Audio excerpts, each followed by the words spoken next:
તારીખ 29 ઓગસ્ટ એટલે ભારત દેશના લીજેન્ડ અને હોકીમાં જેમને ભારત દેશનું નામ અને ગૌરવ વધાર્યા છે એમનો જન્મદિવસ છે. એ દિવસને આપણે નેશનલ સ્પોર્ટ્સ ડે તરીકે ઉજવીએ છીએ.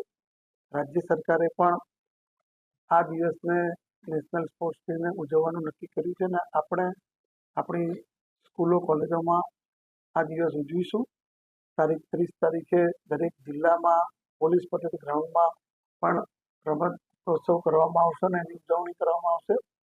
અને રવિવાર એટલે કે તારીખ 31 તારીખે આપણે મોરબી ખાતે એક સાયકલ રેલીનું આયોજન કરશું અને રાજ્ય સરકાર તરફથી જ્યારે હવે સૂચના આવશે એનું આયોજન કરી અને આપને વિગતવાર જાણ કરશું.